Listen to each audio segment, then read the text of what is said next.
Welcome to our channel.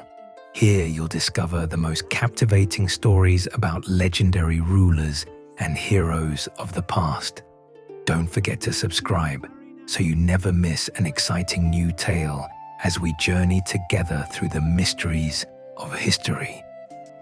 Before you lies the extraordinary life story of one of the most legendary kings of the medieval world, Richard I, known as the Lionheart. His fate is a whirlwind of dazzling victories and dramatic defeats, knightly exploits and family tragedies, all set against the backdrop of the Crusades and palace intrigue. Step into the age of chivalry, feel the storm of passion and ambition, and discover the true Lionheart behind the legend. Lettres. Part 1. The Birth of a Lion, 1157-1169. Prologue. A storm over England. The year was 1157, a time when the horizons of Europe glimmered with uncertainty and ambition.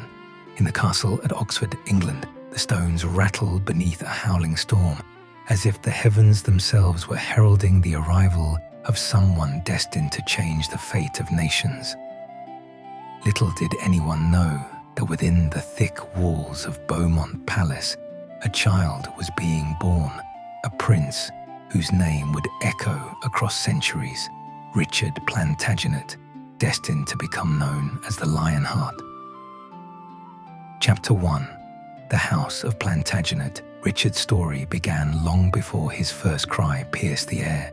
His father, Henry II, was a king like no other, fierce and untamable, ruling with a will of iron over not just England, but vast lands stretching across France.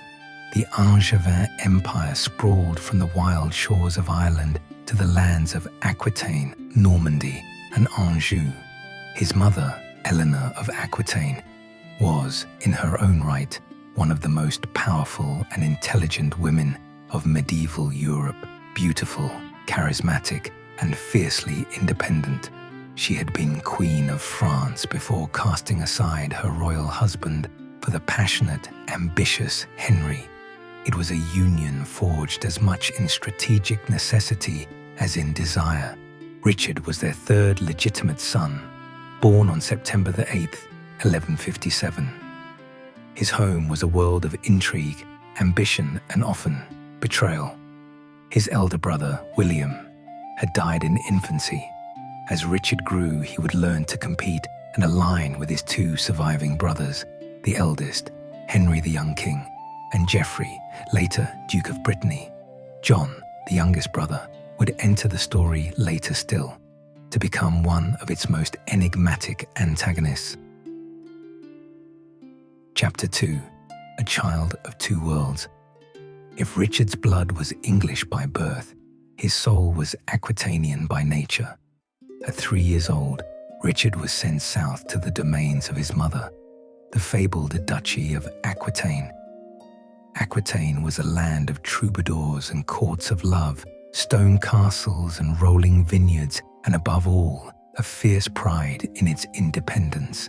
Under Eleanor's instruction, Richard was immersed in courtly culture, music, poetry, and the code of chivalry woven into his upbringing. Eleanor's court was a haven for the arts, but also a crucible of dangerous politics. From a young age, Richard proved himself to be quick-witted, courageous, and willful qualities that would serve him well in the years to come. In the halls of Poitiers and the sunlit gardens of Aquitaine, Richard cantered with the sons of noblemen. Learning to ride before he could properly walk, he haunted the kitchens and armories, requesting tales from the seasoned knights. Their stories of Saracen wars in distant Outremer, the Holy Land, fired his imagination. But none of this was as important as the lessons Richard learned watching his mother navigate the treacherous waters of power. Eleanor shaped her son's mind, teaching him politics just as much as poetry. She was a queen, but she was also a survivor. Having lived as the consort of both France and England's monarchs, she knew well how fickle the fate of a ruler could be. Chapter 3. the legacy of Henry II. While Richard grew in Aquitaine, his father was often away, defending his lands from rebels and rivals. Henry II was a king who never stood still, riding endlessly between his vast possessions, quelling rebellion in Normandy one day, judging cases in England's shires the next. Henry's vision was grand, a united Angevin realm, a dynasty that would endure for centuries. Yet he was also a tyrant, prone to fits of rage that split his family as surely as the blade of a battle axe. The seeds of conflict between king and sons, between father and mother, were sown early. Young Richard worshipped his father, yet he was never blind to the man's faults. "Look closely," Eleanor would whisper to him in the privacy of her chambers. "A king must be hard, but a son who forgets love will know only loneliness." These words would haunt Richard all his life. Chapter 4. Education in Blood and Fire. By adolescence, Richard was more knight than boy. Stand tall, head high, speak truth with pride. The lessons were drilled into him day by day. His tutors were priests, poets, and masters of arms. He learned Latin, a smattering of Greek, but most of all French and Occitan, the language of his mother's people. It was not long before war found its way to Richard's life. Aquitaine was a hotbed of discontent, its barons loath to bend the knee to any overlord. Richard was 12 when his father came south to deny his mother the free hand she wanted in ruling her lands. Eleanor's influence was deemed too great, too independent by half, for a king who would have total control. Henry II imprisoned Eleanor, locking her away in a succession of cold castles. For nearly 16 years, Richard's mother would be a prisoner, released only on special occasions or when political necessities demanded it. Richard felt the loss sharply. His loyalty became split. He loved his father, yet felt a duty to the mother who had given him not just life, but identity. Bitterness crept into his heart, a wound that would fester in the years to come. Chapter 5. The Heir of Aquitaine. In 1172, at the age of 15, Richard was formally invested as Duke of Aquitaine. He was now, in the eyes of his mother's subjects, their rightful lord, responsible for upholding their privileges and keeping their enemies at bay. What an inheritance it was! Aquitaine was not just a duchy, it was a world. Its fiercely independent counts and viscounts, many older than Richard himself, watched their new duke with wary eyes. Would he be his mother's son, or his father's puppet? Richard had to prove himself worthy of their loyalty, and fast. His initiation into rulership was bloody. Within a year, the southern lords rebelled. Even men who had sworn to support Eleanor's son bristled at the idea of any overlord, Plantagenet or otherwise. Richard was thrust into the cauldron of rebellion, his father's soldiers at his back, yet with the need to win the hearts of Aquitaine for himself.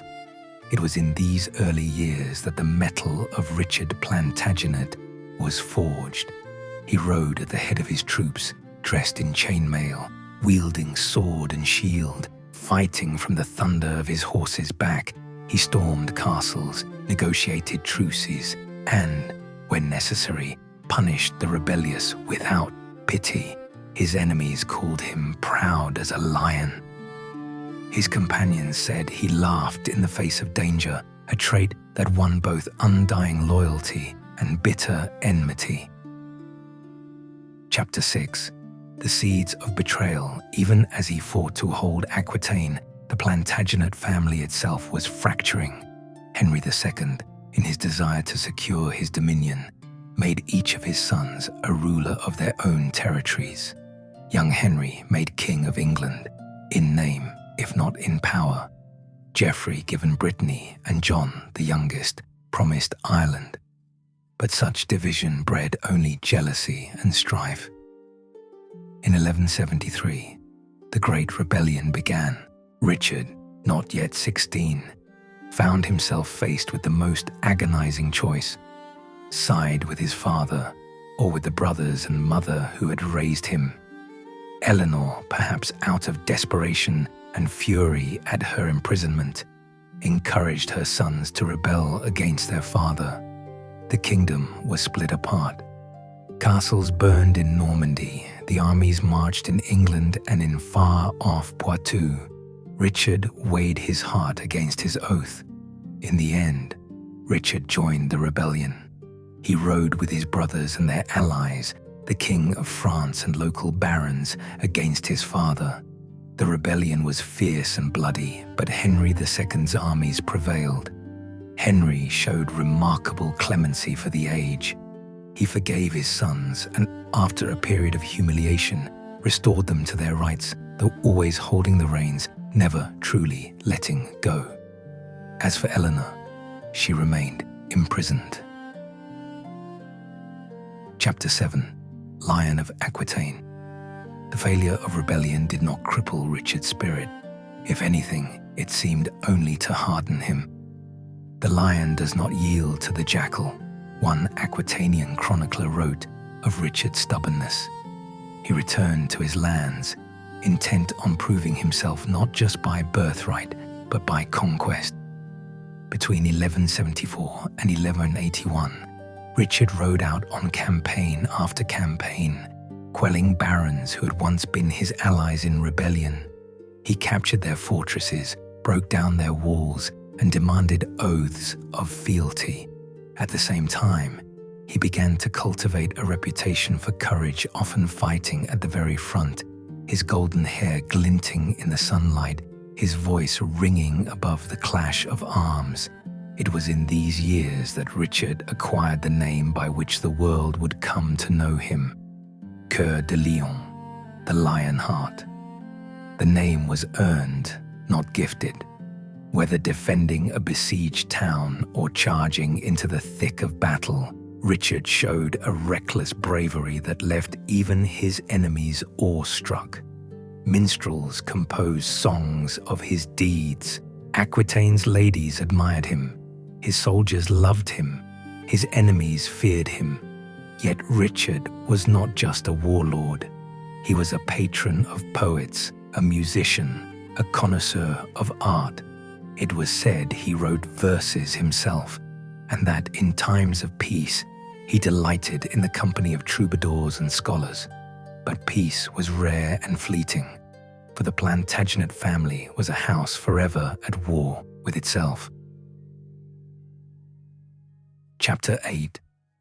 Shadows on the horizon. As Richard entered his 20s, the world around him grew no less dangerous. His father, Henry, continued to play his sons against each other, hoping to maintain his own grip on power. But beneath the surface, resentment and ambition roiled. Richard and his brothers engaged in courtly rivalries that could, at the flick of a dagger, turn to open war. Geoffrey of Brittany, clever and shrewd, challenged Richard both militarily and diplomatically. Young Henry, restless and spoiled by his title, sought to assert real power in England. Amid this turmoil, Richard learned lessons that would serve him for life: trust few, love fewer. Friends were rare in the world of kings, and family could be the most dangerous enemy of all. It was whispered in the corridors of Poitiers that another storm was coming, one that would threaten not just Richard's inheritance, but the very survival of the Plantagenets themselves. But fate, immortal and impatient, would give Richard little time to prepare. Part 2. The Making of a King, 1179-1187. Chapter 9. The young king's shadow. The Plantagenet family, for all its brilliance, seemed fated to tragedy. Richard's older brother, Henry the young king, crowned in childhood but denied any real power, burned with frustration. In tournaments, Henry dazzled all with his flamboyance. In council, he found himself outmaneuvered.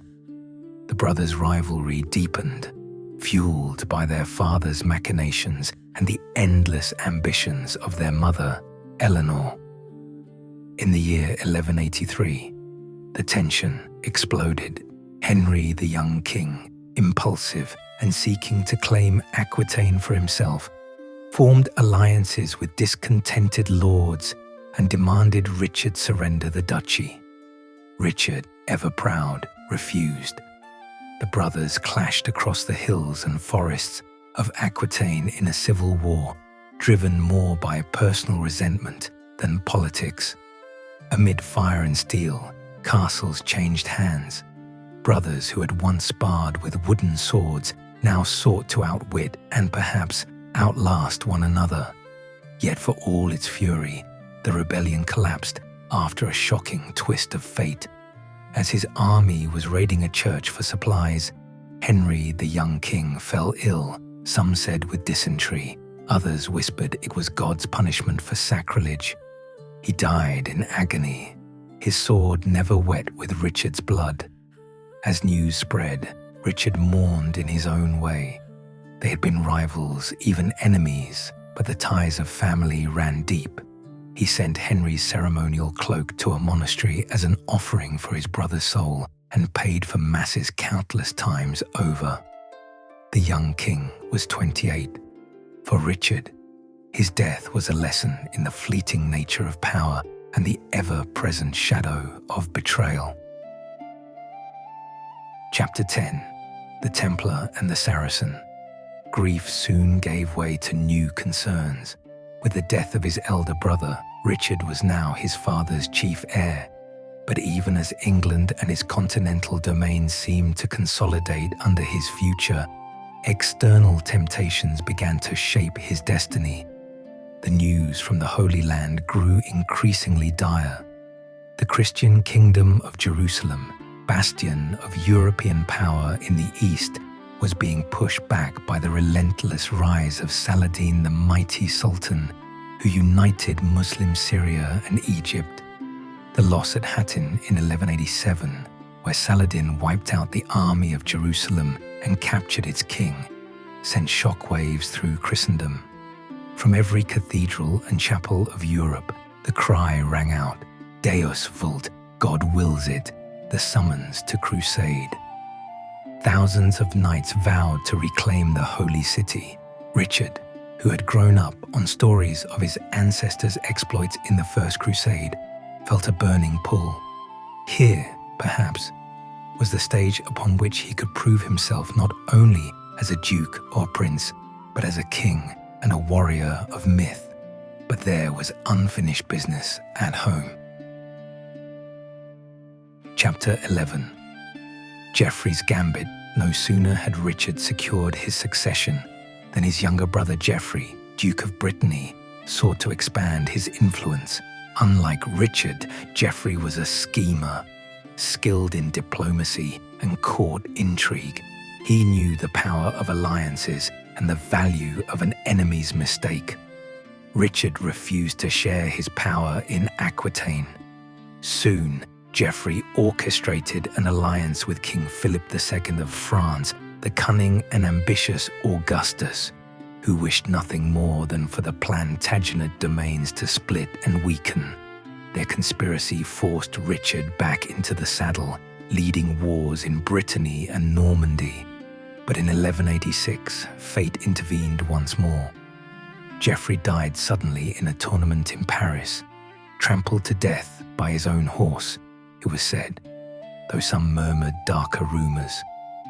Richard reportedly showed little sorrow, for his brother had been as much an adversary as a sibling. Now, only Richard and John remained. Chapter 12. The king and the bastard John, the youngest Plantagenet, was intelligent and calculating, never far from trouble, earning the moniker John Lackland. Henry II favoured him, perhaps as a balance against his proudly rebellious older sons. Richard never trusted John, sensing in him the same cunning, that had made Geoffrey such a dangerous opponent. As the 1180s drew to a close, the Plantagenet family chaos reached a fever pitch. Henry II's mind was increasingly obsessed with controlling his sons. Fearful of growing insurrection, he sought to keep his sons divided. He ordered Richard to surrender the castles of Aquitaine to John. Richard refused. Betrayal, he learned, was endemic in the royal blood. The struggle between father and son turned bitter. Sensing an opportunity, King Philip of France courted Richard as an ally, offering support if he would turn against Henry II. At first hesitant, Richard was driven by anger, frustration, and a craving for independence. By 1187, Richard had forged an open alliance with Philip, even performing homage for his French fiefs, a gesture steeped in defiance. Chapter 13. A Heart Divided. As Richard's notoriety grew, a second quieter reputation followed him.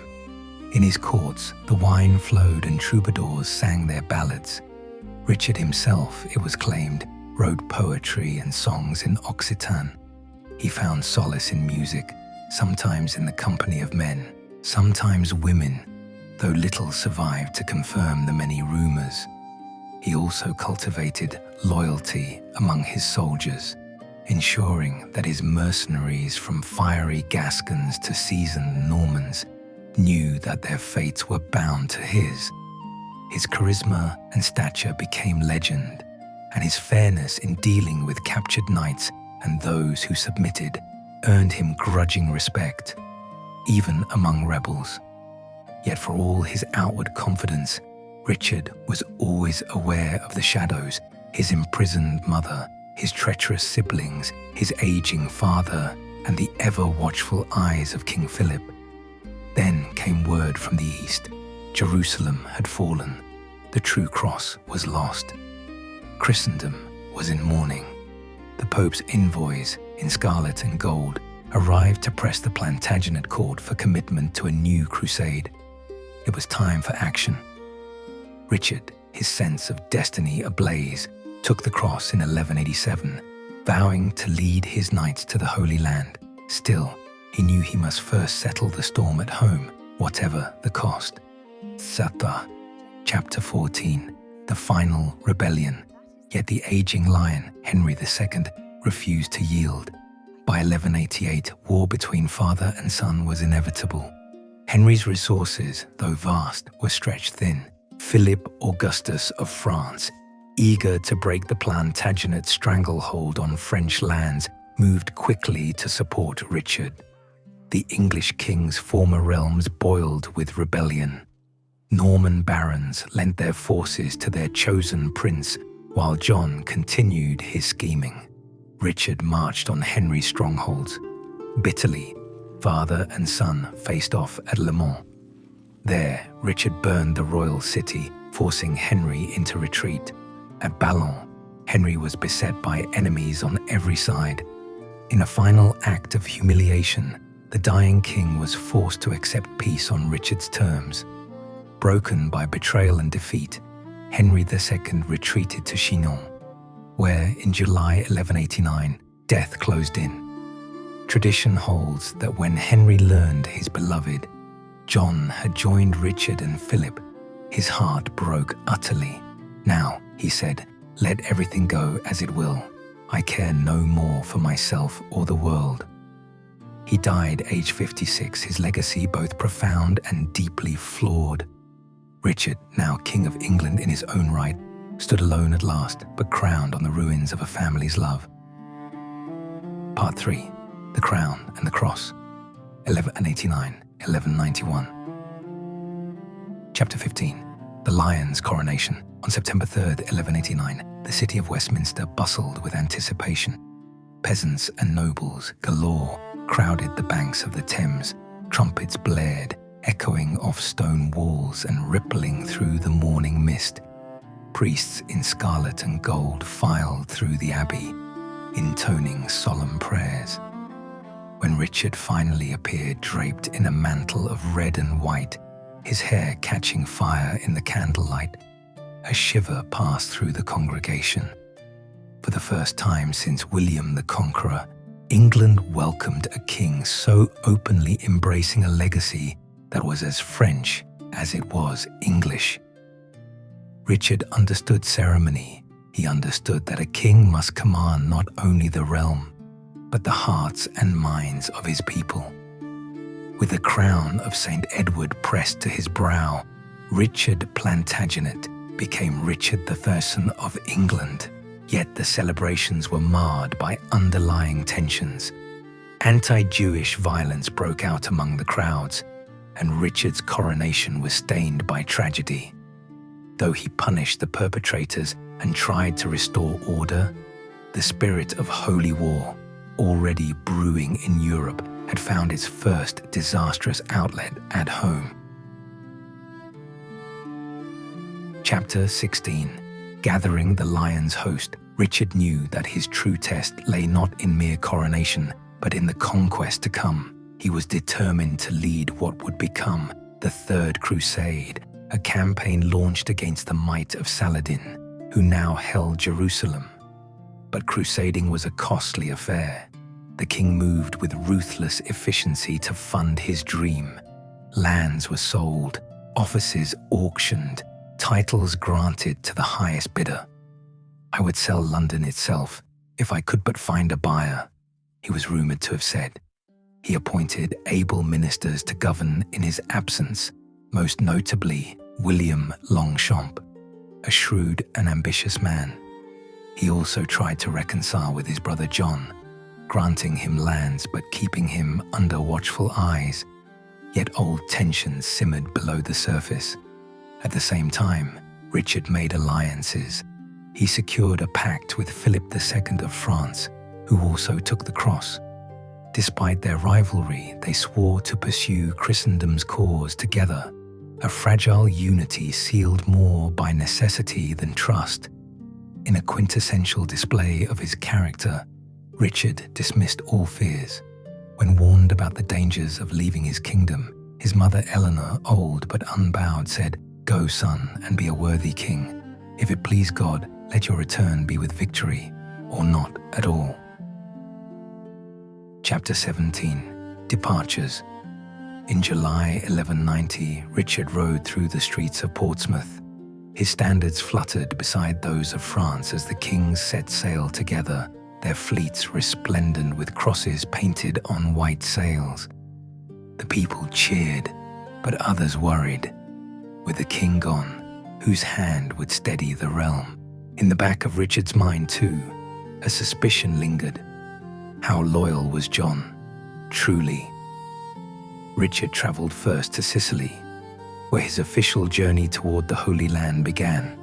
The Mediterranean air was thick, humming with rumours from every court of Europe. In Palermo, he encountered difficulties at once.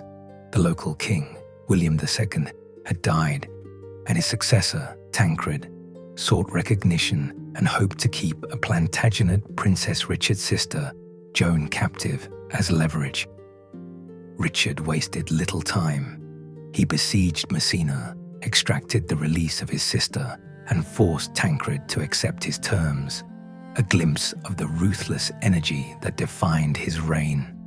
In the process, tensions with Philip grew. Rumours spoke of disputes about the division of spoils and promises made for the hand of Richard's youngest sister. As the fleet wintered in Sicily, the crusading kings feasted but also plotted. Philip, ever watchful, began to resent Richard's popularity among the knights and lords. The edge of alliance wore thin. Chapter 18. The Marriage of Navarre. As winter slipped into spring, Richard pressed onward. There was business to attend to in Cyprus, where a feckless usurper named Isaac Komnenos had seized power and insulted Richard's crusading flag. Richard invaded Cyprus, defeated Isaac in 2 battles, and then married Berengaria of Navarre, his long-promised bride on the white shores of Limassol. Their wedding was a political miracle and a pageant of chivalry. Berengaria was beautiful, educated, and loyal, and the match secured an important alliance with Navarre at home. But Richard's heart lay elsewhere. His first loyalty was to Aquitaine, and his true devotion, many whispered, was to the glory of his name and cause more than any woman. Triumphant, Richard promised to turn Cyprus into a staging post for future crusades. He left the island under the rule of the Knights Templar and departed with his new wife and his determined host, determined to break Saladin's grip on the Holy Land. Chapter 19. The Lion Roars at Acre. In June 1191, Richard landed at Acre, where the beleaguered armies of Christendom had laid siege for almost 2 years. His arrival was electrifying. The battered Crusader camp, exhausted and dispirited, erupted with hope. Richard's standards flew high over the surf, a promise of renewed strength. The siege of Acre was brutal, fought not only against Saracen defenders, but also disease, hunger, and the relentless heat. Richard, already feverish with dysentery, nevertheless led from the front. He directed the assault, oversaw the building of enormous siege engines, and, when necessary, rode into the thick of battle himself. Philip Augustus arrived too, and for a brief, shining moment, the two greatest knights in Christendom joined forces. Under their combined command, the siege ended in victory. The city fell, and its garrison surrendered in July 1191. Triumphant banners waved above the ruined ramparts. Exhausted and ill, but undefeated, Richard's reputation reached new heights. Songs were sung from Acre to the vineyards of Aquitaine, and the legend of the Lionheart was reborn. Yet the glory was stained with blood, for when negotiations with Saladin over a prisoner exchange broke down, Richard, out of military necessity and in accordance with the brutal customs of medieval war, ordered the execution of more than 2,000 Muslim prisoners. The beach ran red, the world watched in horror and awe, and even Richard's most ardent admirers whispered that the lion's heart could, when betrayed, be pitiless. Chapter 20. March to Jaffa. As the Crusader armies pushed south along the coast, the rivalry with Philip Augustus boiled over.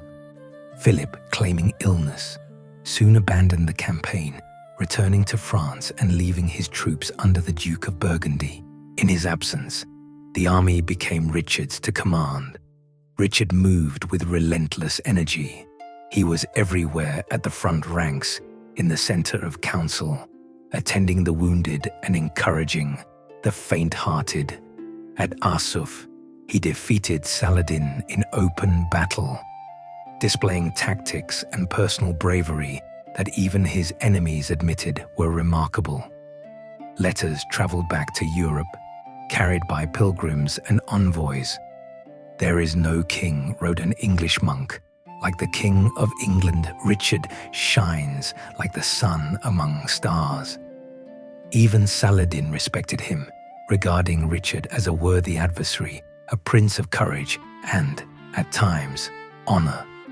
As the Crusaders pressed onward to Jaffa, Richard balanced diplomacy with war. He negotiated with Saladin's brother, sometimes contemplating peace, sometimes dreaming of retaking Jerusalem by storm. The fate of kingdoms would be decided in the dust and sun of Palestine. Aisha Part 4. The Lion and the Crescent, 1191-1192. Chapter 21. The Road to Jerusalem. As the haze of summer 1191 faded and the autumn wind swept over the Holy Land, Richard's army stood battered but resolute, poised at the threshold of the greatest city in Christendom. Jerusalem shimmered on the horizon, holy and forbidden, crown of all Crusader dreams. Richard advanced, always at the vanguard. His victories at Arsuf and Jaffa had scattered Saladin's armies and struck terror into the hearts of his foes. Both armies, though, were spent, Disease and desertion thinned crusader ranks, supply lines stretched and snapped, and rival nobles quarreled as ambitions flared. The question haunted every council.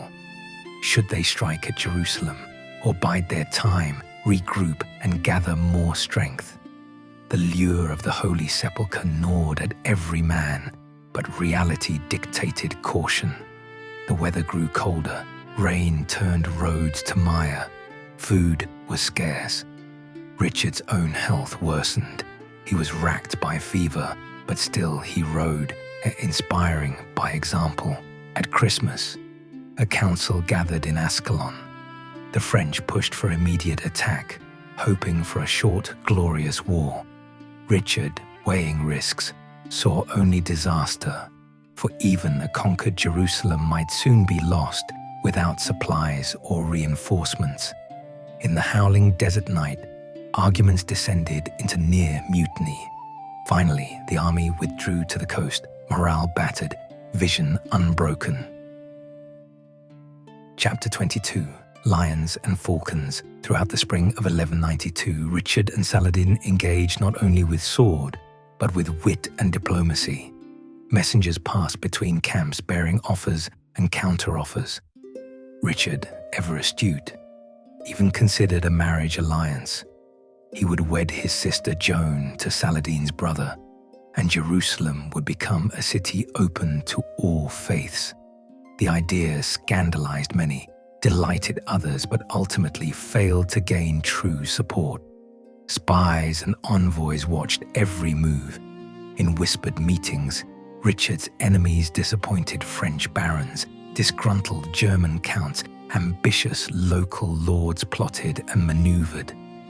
Philip Augustus from France sent clandestine letters to encourage revolt in Normandy, and more alarmingly, to tempt John into open sedition. Meanwhile, Saladin moved like a wraith through Syria and Palestine, gathering reserves, harassing supply lines, fighting and negotiating with equal skill. Despite setbacks, his cause was bolstered by faith and the knowledge he defended his sacred city. Between the leaders, so different, yet so alike, a grudging respect grew, as both knew they played for the higher stakes. At the heart of the crusading camp, Richard carved his legend deeper. He shared supper with knights and common soldiers, heard their fears, stoked their hope. He composed letters home, full of grim humor and sharp honesty. To his chancellor he wrote, "Each day I take from Saladin something of his kingdom and soul, yet he remains." Chapter 23. The Second March. In June of 1192, the Holy Land blazed with summer heat, reinforced by a few new crusaders.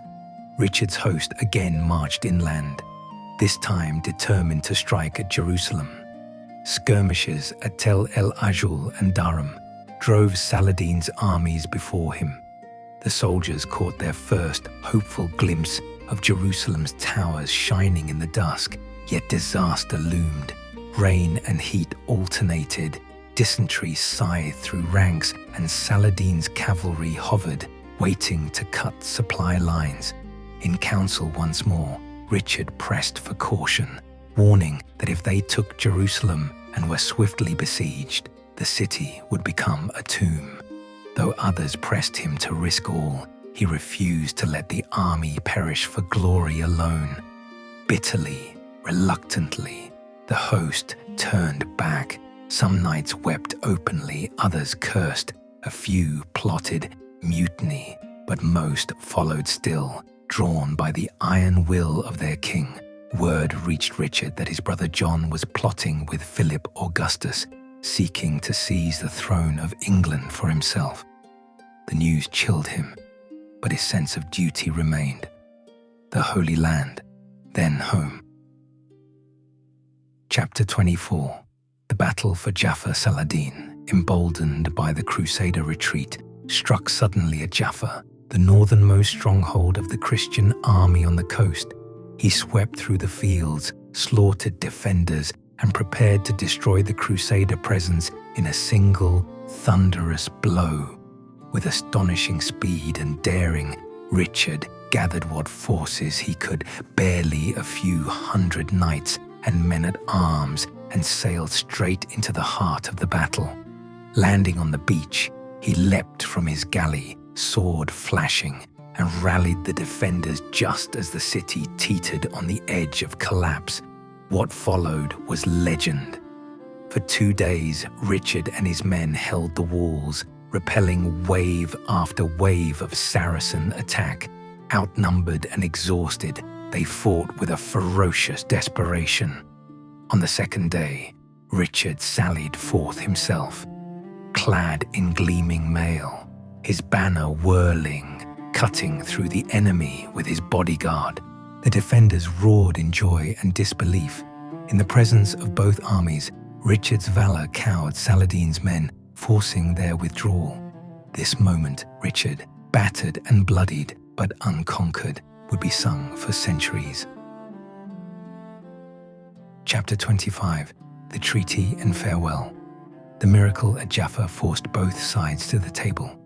By late August, it was clear that neither Crusader nor Saracen could secure absolute victory. Negotiations began in earnest, and after many weeks, a truce was crafted. The Christians would retain a strip of coast from Jaffa to Tyre. Pilgrims would be free to visit Jerusalem, though the city itself would remain in Saladin's hands. Richard's soldiers cheered. Many wept Jerusalem's gates had not yielded, but their king had won them dignity, safety, and the promise of peace. On September 9, 1192, Richard and Saladin met for the last time, not face-to-face, but through envoys and mutual gifts. Richard's respect for the Sultan was genuine. Saladin acknowledged the English king as a peer without rival. It was said both men parted with regret. Richard, his vow kept as far as humanly possible, bade farewell. He sent messages of hope across Europe, released prisoners, paid his debts to local lords and allies, and prepared to return home. But destiny was not finished with Richard the Lionheart. Das har schon Part 5, Captive Lion, Tumultuous Kingdom, Eitel 22, 1104. Chapter 26. The Journey Home. Richard began his voyage home just before the onset of winter, intending to pass discreetly through northern Italy and Austria. His reputation as a mighty warrior had become so great, however, that even kings counted him as a rival rather than a friend. Philip Augustus, now Richard's sole rival for Angevin lands, plotted in France. Meanwhile, Leopold V, Duke of Austria, nursed a bitter grudge after Richard had slighted him at Acre and torn down his banner from the city's ramparts. Richard disguised himself as a pilgrim, accompanied only by a handful of loyal knights, hoping to slip incognito across the continent. But nature and fate closed every avenue. The party was forced by storms and hostile lands to make painful detours. Finally, while passing through Vienna in December 1192, Richard was recognized, arrested, and handed over to Duke Leopold, who, in turn, delivered him to his overlord, the Holy Roman Emperor, Henry VI. The greatest king in Christendom wore chains of iron. Chapter 27. The Emperor's Ransom. Europe gasped at the audacity and fortune of the Emperor. Henry VI saw in Richard an opportunity almost without measure, the ransom for the King of England. He demanded a king's weight in silver, an impossibly huge sum for the impoverished realm of England and its weary peoples. Richard was imprisoned in castles at Dürnstein and then at Trifles, deep in the German forests. There, legend says, the loyal minstrel Blondel searched from stronghold to stronghold, singing a song that only Richard would answer fact and myth, blending ever after. As winter settled, unsettling rumors swept across England and the Angevin Empire. Prince John wasted no time. He styled himself Count of Morton and King of England, forging secret pacts with Philip Augustus of France and even attacking castles loyal to his absent brother. France invaded Normandy and Anjou, aiming to snatch Plantagenet lands while the lion lay caged. But Eleanor of Aquitaine, Richard's indomitable mother, rode to the rescue. Spry and strong in her 70s, she marshaled officials, reassured the barons, and rallied the common people. She ordered silver plates and chalices melted down, levied unprecedented taxes, and summoned all Englishmen to aid their captive king. Through her brilliance and authority, the ransom began to accumulate, carried in dozens of ox-drawn carts across flooded rivers and snow-bound woods, destined for the halls of the emperor. Chapter 28. King John's betrayal. Meanwhile, John moved ever closer to open treason. He wrote frantic letters to Philip Augustus, swearing fealty and offering vast sums for French military aid. His ambitions were restrained only by fear. If Richard returned, all would be lost. As winter 1193 passed, Philip and John redoubled efforts to break Angevin resistance. English barons faced an agonizing choice: support a weak usurper or risk ruin for a captive king. As tension mounted, the land tottered on the brink of civil war. Then, in early 1194, Richard's fate shifted. Henry VI, having extracted almost the entire colossal ransom, agreed to release his prisoner. Before his departure, Richard knelt before the emperor and, according to the chroniclers, declared, "I am born of a rank which recognizes no superior save God." Henry, awed, released the king. Europe trembled. Richard was free. Chapter 29. The King's Return. Richard landed at Sandwich, Kent, on March 13, 1194. After more than a year in captivity, the news swept like wildfire. Church bells rang, people thronged the roads, and old soldiers wept with relief. London opened its gates in ecstatic welcome. Yet Richard wasted no time. He pardoned most of his rebellious barons, John included. Unlike his father, he recognized the dangers of endless family vendetta. He sought alliance through strength, but vengeance too flared. A few traitors paid with their lands or their lives, and the message was clear. Richard's mercy had its limits. His next move was military. Normandy, Angevin lands, and the Plantagenet Empire in France were imperiled by the French king and John's depredations. Richard mustered his forces, crossing to Normandy to confront Philip Augustus in a campaign that would continue off and on until Richard's death. Chapter 30. Unfinished business war consumed the last years of Richard's life. As soon as he had secured his English crown, he took ship for France. There, with astonishing speed, he rallied local counts and Norman barons against Philip's aggression. Sieges, skirmishes, ambushes, and set battles followed.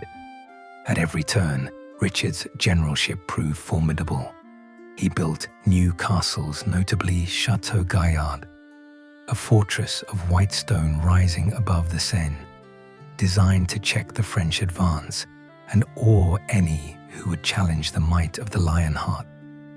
In countless letters he dictated from the saddle or siege lines, he wrote that the king must be ever moving, ever fighting, if he would keep what God has given. Richard's reign, so brief, became a legend in his own lifetime, a king who burned brightly and blazed across the chronicles of Europe. But the cost was paid in blood and treasure. In distant England, the ransom drained coffers. In France, villages and fields were ravaged as Plantagenet and Capetian armies clashed. Nevertheless, Richard pressed on, undeterred, always seeking the next conquest, never fully at peace in any land, Lion's heart beating boldly to the last. Part 6.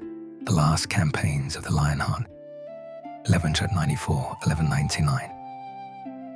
Chapter 31, the building of the Lion's Fortress. The newly freed Richard returned to Normandy as war clouds gathered ever thicker.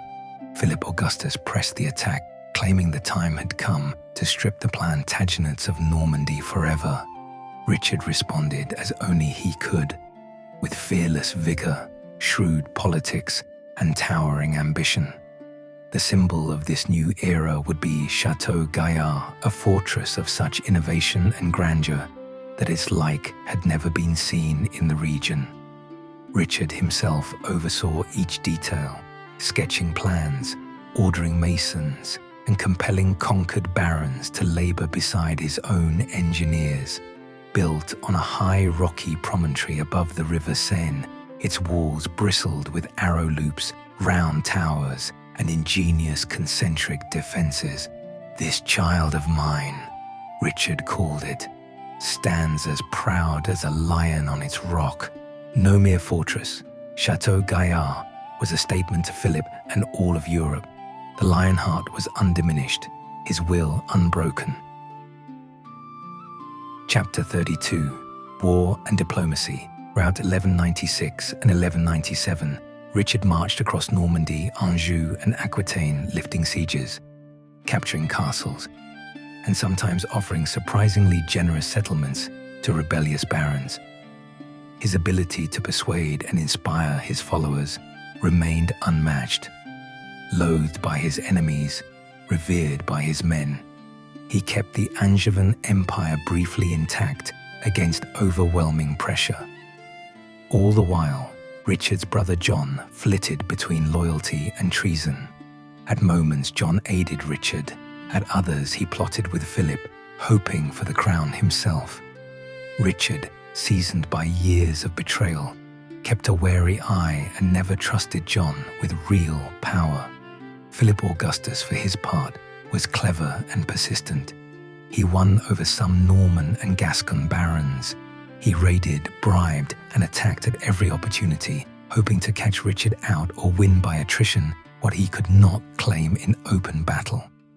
Each time, however, Richard pushed him back. Their rivalry, personal, dynastic, and chivalric, became the stuff of a European legend. Chapter 33, the Court of the Lionheart. Richard held court in the great halls of Rouen, Chinon, and Caen. Minstrels and troubadours praised his exploits, singing of the siege at Acre, the ride to Jaffa, and the splendor of Chateau Gaillard. Knights flocked to his side, eager for rewards and a place at the table of the greatest living warrior king. His mother, Eleanor of Aquitaine, returned often to Richard's court. Now in her 70s, she remained clever, wise, and formidable.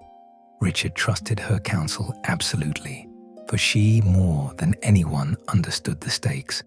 She arranged alliances, soothed disputes, and even traveled to Castile to arrange marriages and treaties, ensuring the future of the Plantagenet line.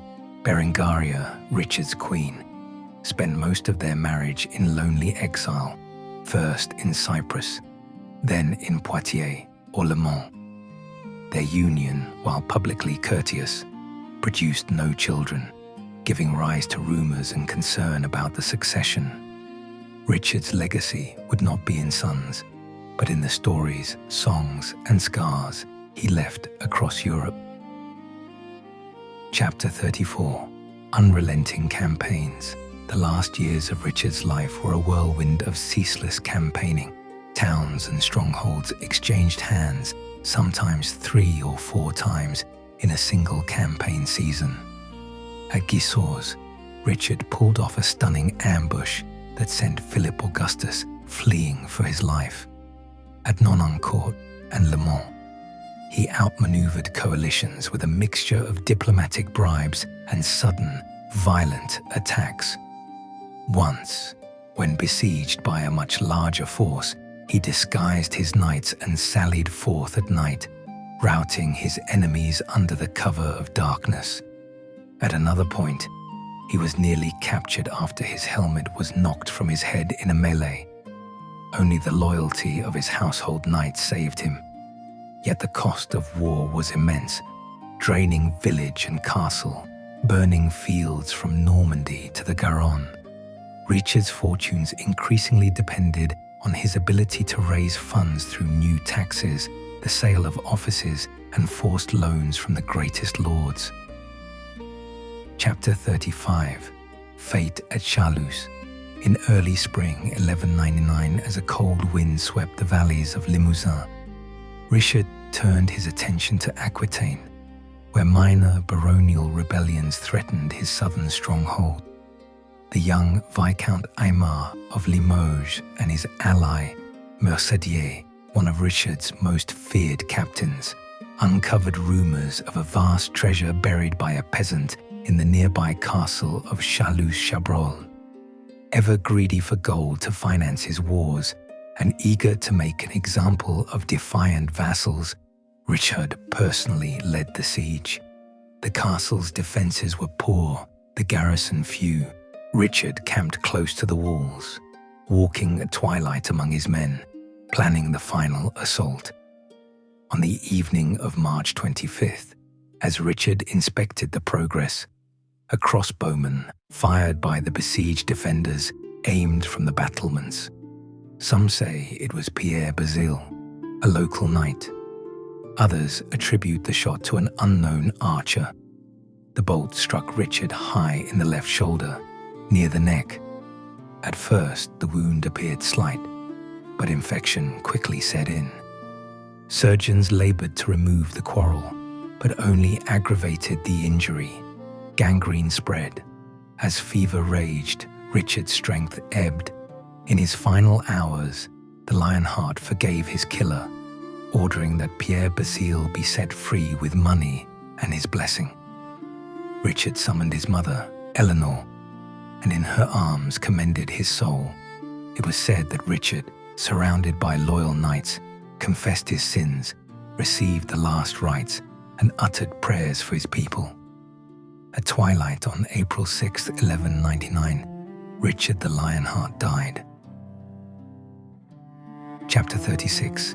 The end of a legend. The news of the king's death spread like wildfire.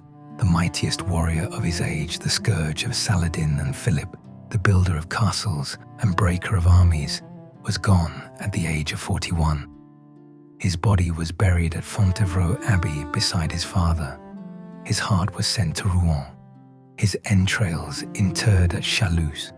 The king whose empire had spanned from Scotland to the Pyrenees. His legacy, however, was more than land won or lost.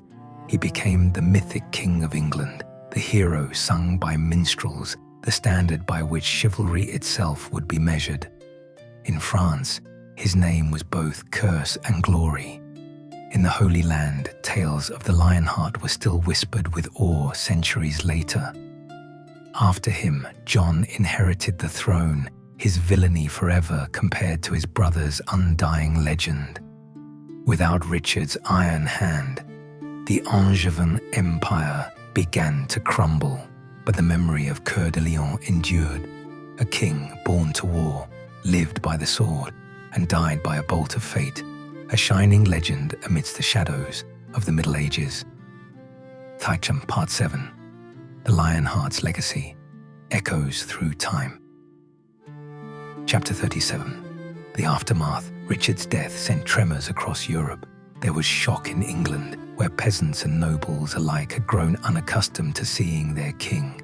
And yet, the legend of the Lionheart was burned into every village and court. There was grim satisfaction in France, where Philip Augustus no longer needed to face his greatest rival. In Aquitaine, Normandy, and throughout the Plantagenet lands, the question on every lip was, what now? John, the oft-maligned Lackland, hurried to claim the throne. His reputation could never compete with his brother's, and his coronation at Westminster was somber and inauspicious. Almost immediately, Philip seized parts of Normandy.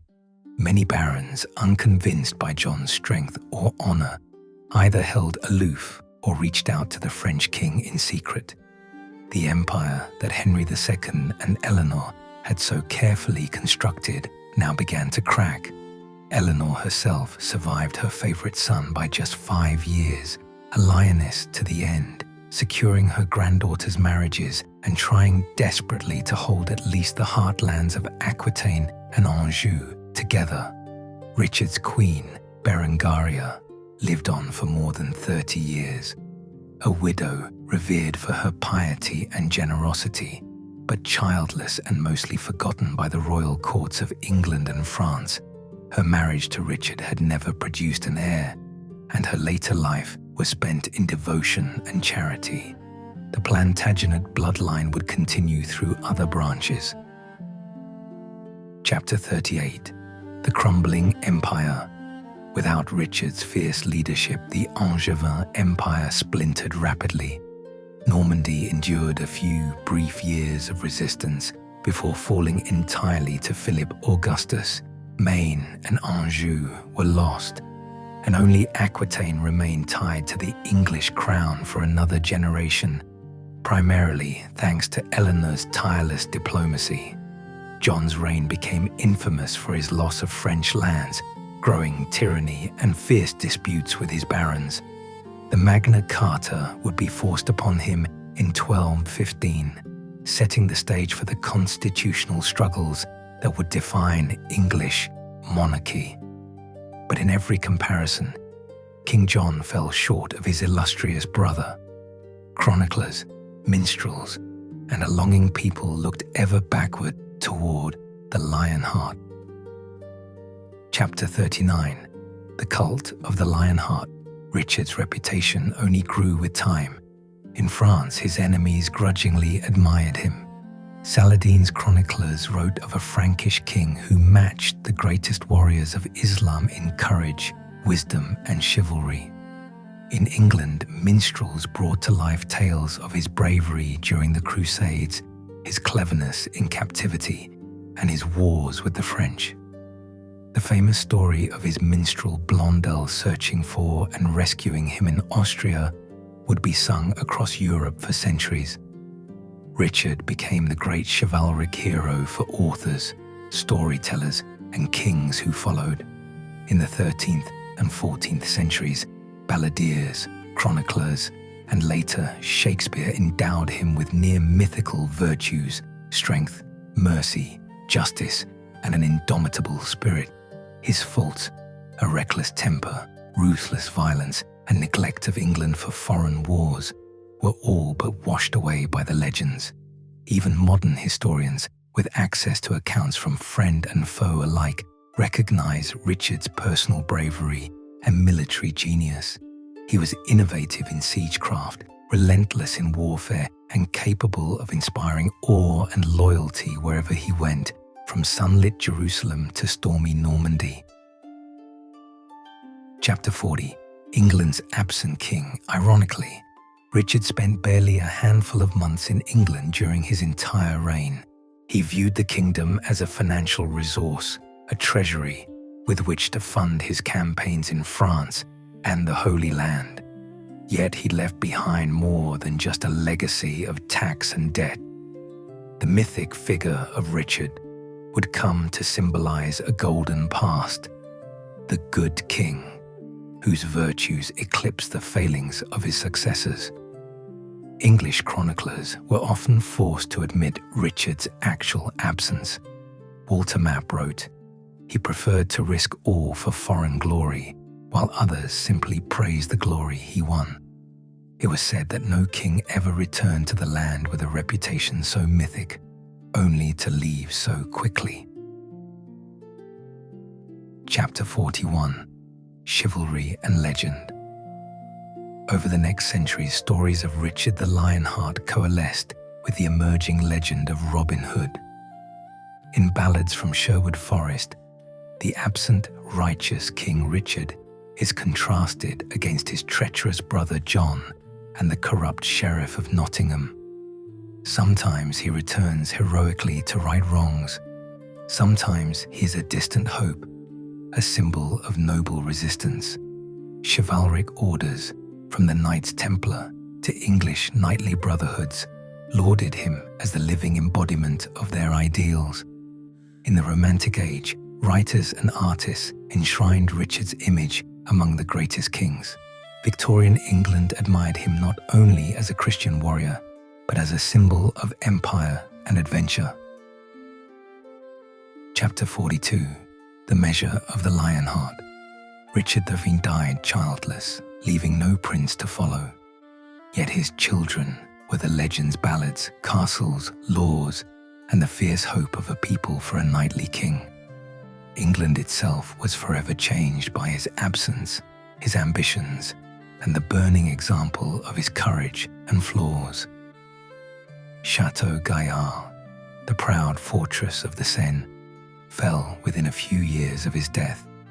Yet its ruins still stand as a testament to his vision. The minstrels and chroniclers who travelled with his court spread his fame across Europe and the Mediterranean.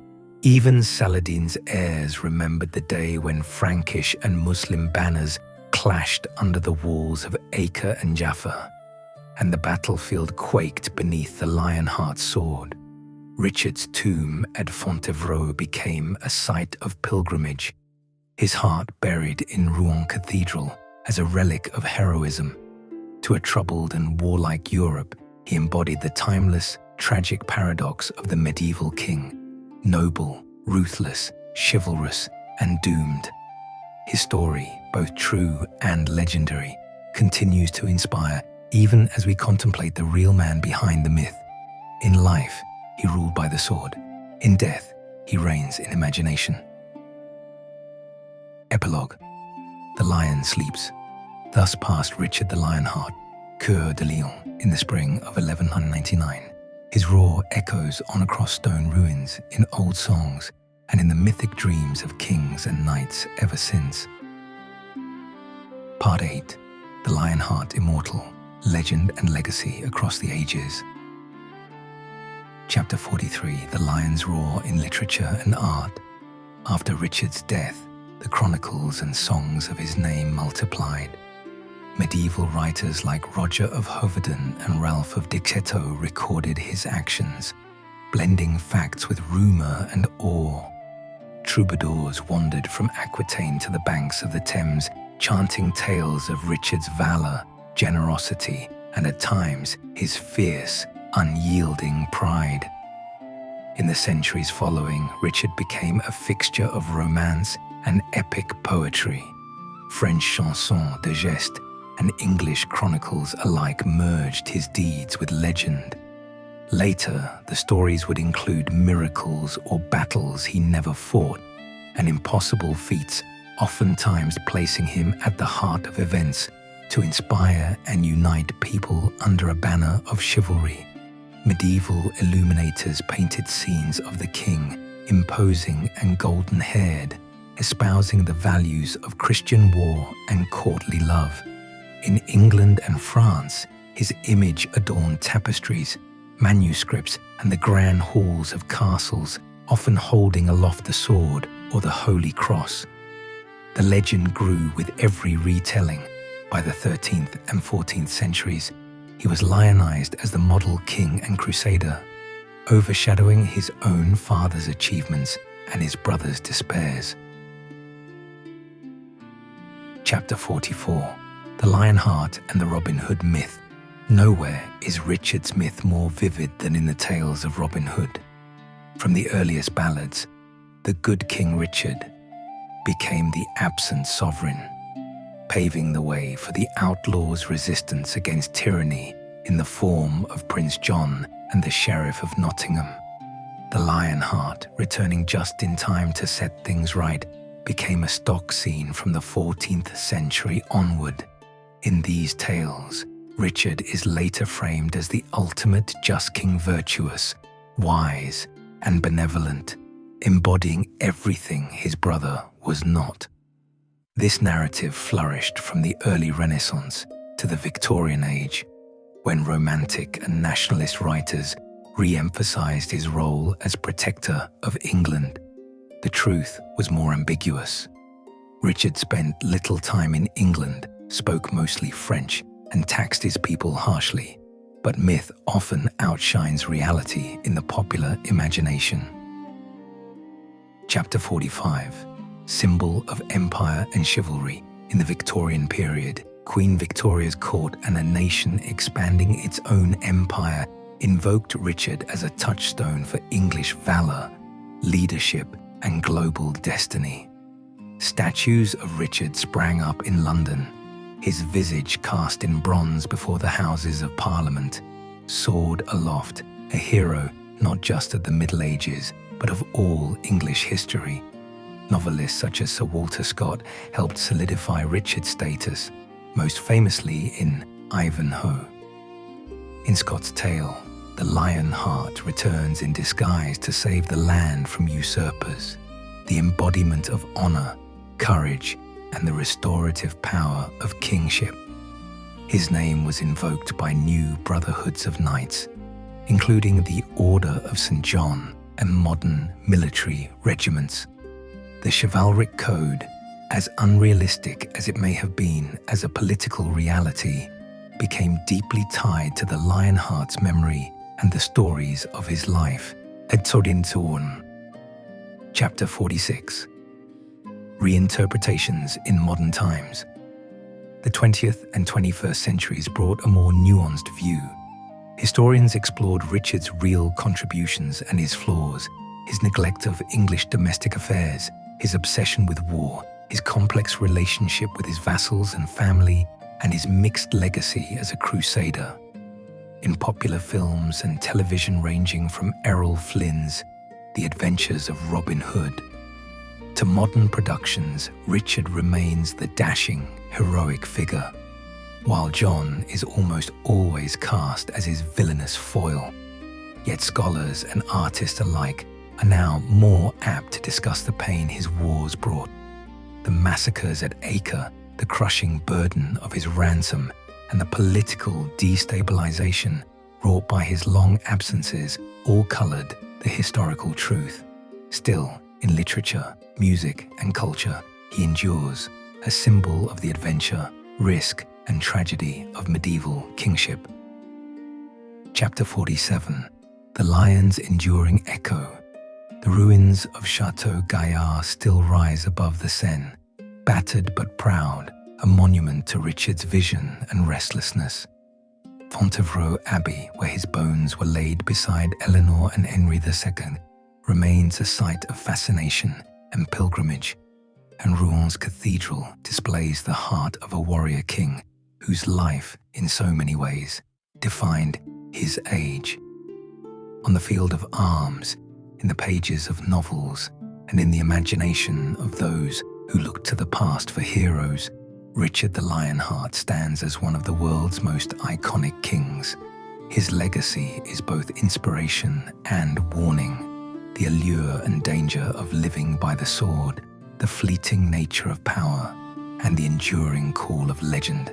In every age, when the hour is darkest, stories return to Coeur de Lion, whose courage ignited a legend that even death could not silence. Chuck, Part 9. Richard the Lionheart in retrospect, the measure of a king. Chapter 48.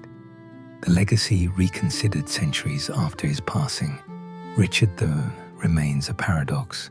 Was he a nation's hero, or a restless warrior whose true loyalty lay not with throne or people, but with his own vision of glory? To his admirers, he is the embodiment of chivalry. To his critics, an absentee monarch.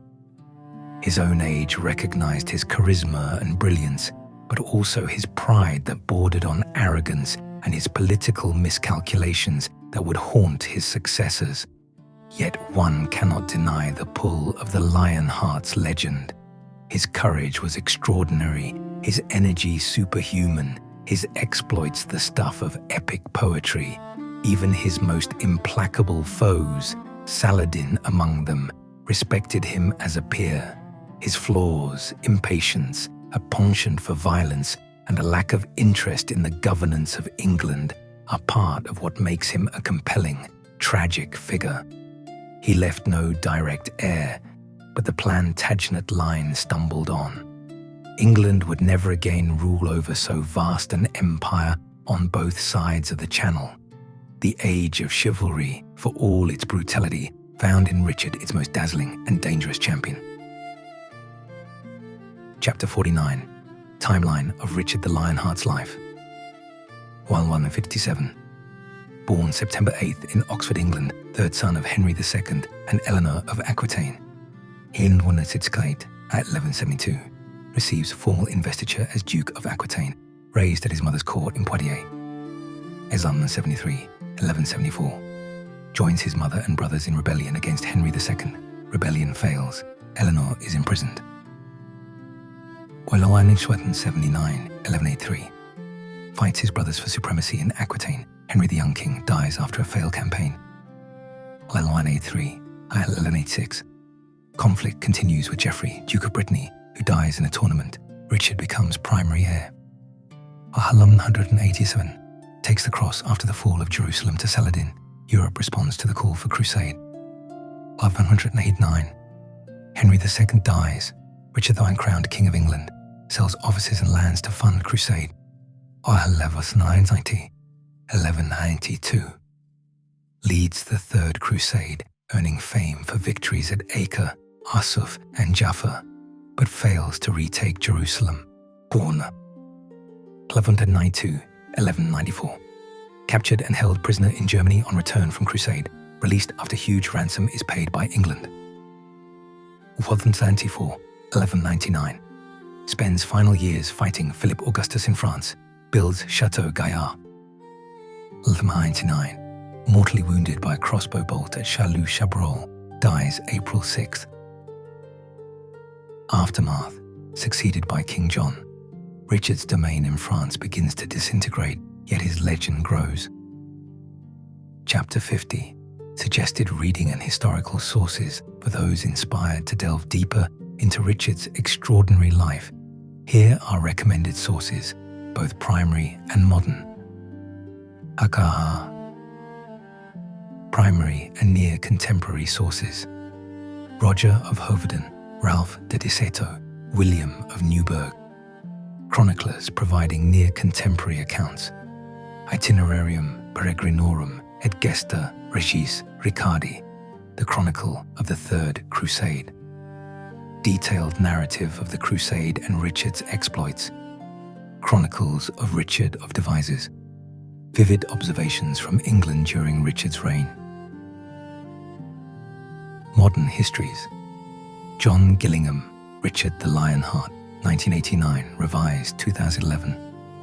Widely regarded as one of the best modern balanced biographies. Thomas Asbridge, The Crusades, The War for the Holy Land, 2010, places Richard within the wider context of crusading history.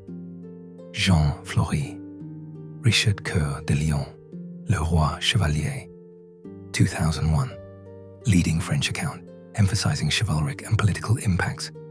Dan Jones, The Plantagenets, 2012, accessible narrative covering the Plantagenet dynasty.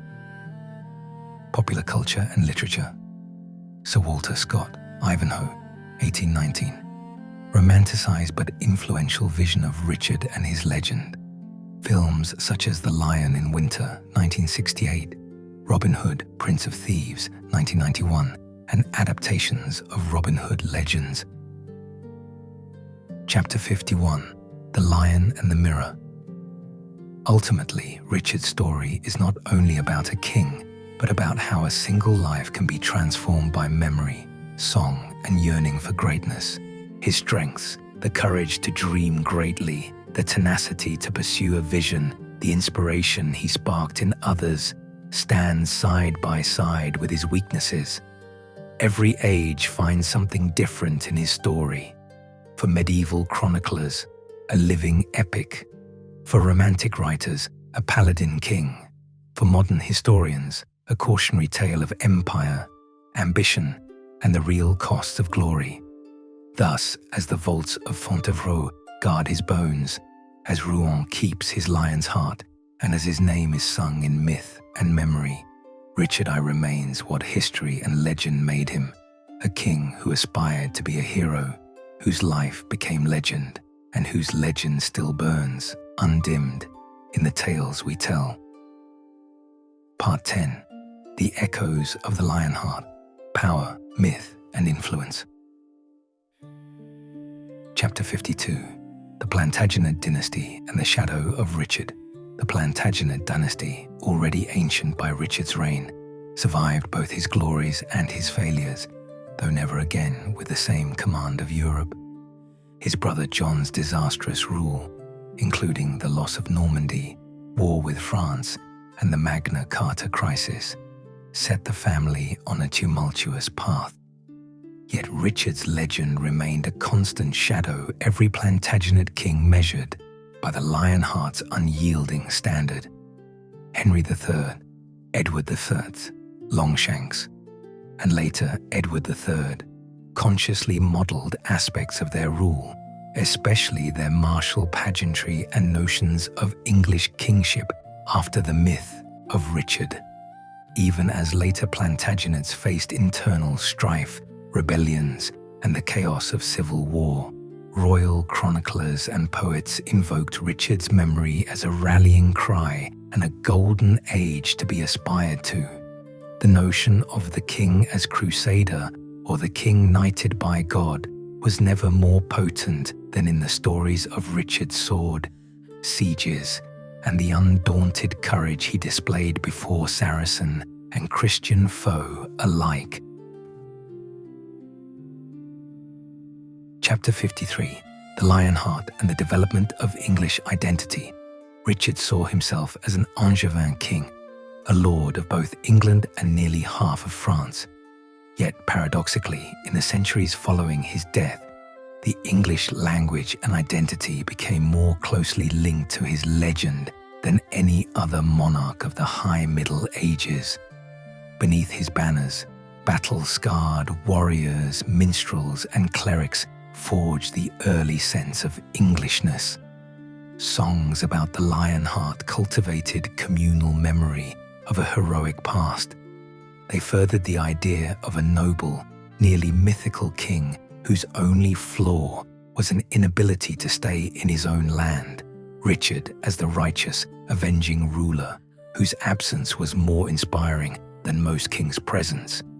In times of national crisis, English leaders pointed to Richard as the source of martial and moral strength during the 100 Years' War, the English Civil War, and even in the world wars of the 20th century, where his courage was repeatedly invoked. Chapter 54. The Lionheart and the Ideals of Chivalry. Richard became the embodiment of chivalric ideals: single-minded courage, generosity to friends, ferocity to foes, and a sense of honor sometimes bordering on recklessness. Later chivalric orders, including the prestigious Order of the Garter, founded by Edward III in 1348, drew upon Lionheart legends to define their codes and rituals. Modern scholars have pointed out the difference between the chivalry of literature and the realities of medieval combat. Yet the Lionheart's example lived on in the tournaments, pageants, and dreams of knights. No quest or crusade was complete without some invocation of Richard's glory, and his sword became a symbol for both kings and commoners seeking honor and justice. Chapter 55. Legacy in France and beyond. In France, Richard was as feared as he was respected. His campaigns in Normandy, Breton lands, and the South made him a figure of both dread and admiration in French chronicles. Philip II Augustus, who had once pledged eternal brotherhood and then become his greatest rival, rose in power after Richard's death. Yet the French king himself never dismissed the mark left by Coeur de Lion. In the Holy Land, Richard's impact was felt long after the Crusader armies departed. Muslim chroniclers remembered a foe who, though ruthless, commanded respect by his skill and his adherence most of the time to the rules of war. Saladin and Richard, both legendary in their own worlds, sometimes came to stand as idealized adversaries, men of faith, valor, and mutual respect. This dual legend would shape cross-cultural imaginations, especially in the age of Romanticism. Chagdo. Chapter 56. Modern memory and reappraisal. From the Renaissance through today, each generation has interpreted Richard anew. Shakespeare gave him a cameo as a voice from the past. Victorian painters and sculptors cast him as the ideal king. In the 19th and 20th centuries, historians and novelists seeking to reclaim the reality from the romance examined his flaws as well as his triumphs. In academic circles, Richard is now seen as a ruthless yet brilliant military commander, a gifted castle builder, and a shrewd administrator when circumstances required. Yet his most famous moment storming Acre, rallying his knights at Jaffa, standing before Saladin's messengers remain, as they always have, larger than life. Today, the name Richard the Lionheart conjures images not just of mailed knights and gleaming swords, but of what it means to inspire, to lead, and, perhaps, to be remembered as something greater than a king, a legend. Chapter 57. The Lionheart's enduring questions. As the centuries pass, the Lionheart remains a riddle and a mirror. What is the value of glory and what is the price of ambition? Can the sword truly win peace? Is it better to have a king present and ordinary, or absent and extraordinary? Does legend serve or hinder a nation's truth? Richard's life, a tapestry of hardship and heroism, still leaves us pondering these questions. His story endures not because it answers them, but because it dares to ask through battle, song, and myth what it means to live, to lead, and to last.